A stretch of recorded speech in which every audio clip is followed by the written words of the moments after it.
Computer science के अंदर क्या पढ़ाते हैं? Master in Sciences with an engineering degree.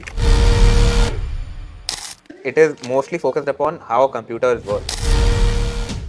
तो फिर सबसे पहले बताओ ड्यूल डिग्री का मतलब क्या है? सिंपल लैंग्वेज में क्या होती है ड्यूल डिग्री? ड्यूअल डिग्री का इन जनरल बहुत बच्चे जो जानते होंगे कि किसी भी इंजीनियरिंग कॉलेज में आप जाते हो तो सिंगल डिग्री इन इंजीनियरिंग तो होता ही है, कभी कभी उसमें मास्टर्स भी ऐड हो जाता है, जैसे एमटेक और बीटेक दोनों डिग्री मिल जाती है। तो उसके अंदर 6 फील्ड्स होती हैं total, apart from economics, physics, chemistry, mathematics, biology, और एक नई रिसेंटली इंट्रोड्यूस हुई है semi conductor and nano sciences. तो कुल मिला के 2 डिग्री मिलती है, एक इंजीनियरिंग की और एक ये 6 में से स्पेशलाइजेशन। यस। ब्रांच के बारे में बताओ, क्या होता है तुम्हारे ब्रांच में? Computer science, economics? तो इकोनॉमिक्स और कंप्यूटर साइंस देखा जाए तो इन जनरल तीनों बिट्स के कैंपसेस का मोस्ट सॉट आफ्टर डिग्री है। काफ़ी लोग ऐसा भी मानते हैं, at least in my personal opinion, कि economics with any engineering degree is better than only that degree. Computer तुम्हें 2 डिग्री मिली, तो डिग्री भी 2 अलग मिलती है, एक के अंदर ही लिखा रहता है ड्यूल डिग्री? एक के अंदर लिखा है।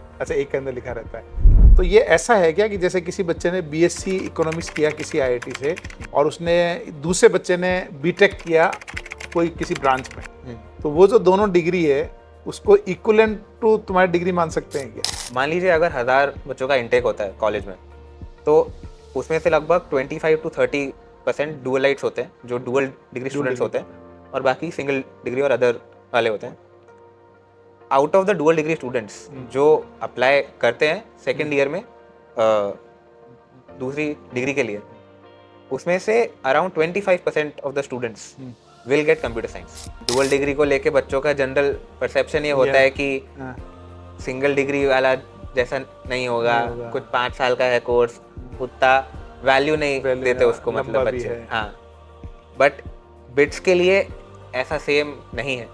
जैसा मैंने आपको बताया, 5th ईयर के अंदर तो पढ़ाई होती ही नहीं है। Okay. 5th year is a total internship period, पढ़ाई 4 साल की होती है।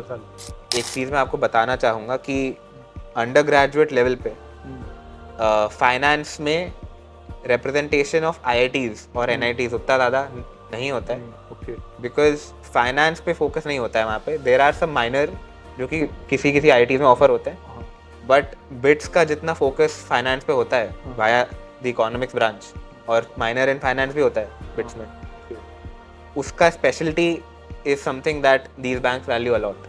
ओके।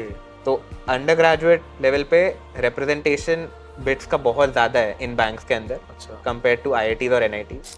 हायर डिग्री में जब एमबीए के थ्रू लोग फाइनेंस वगैरह सीख के आ जाते हैं, देन प्लेइंग फील्ड लेवल हो जाता है। ओके। अच्छा, अंडर ग्रेजुएट लेवल यानी जो बीटेक प्रोग्राम है उसमें बिट्स के बच्चे ज़्यादा फाइनेंस में जॉब उनको आसानी से मिल जाती है, क्योंकि तुम्हारे ये कोर्स में जो इकोनॉमिक्स पढ़ाया जाता है। एग्जैक्टली। और आईआईटीज वगैरह के अंदर इतना फोकस नहीं रहता है फाइनेंस के ऊपर, इसीलिए उनके प्लेसमेंट रिलेटिवली फाइनेंस सेक्टर में कम होते हैं। तो जो भी नेक्स्ट ईयर के एस्पिरेंट है वो इसको ध्यान से देखें, और इनफैक्ट इस पॉडकास्ट को अपने पेरेंट्स को भी दिखाएं।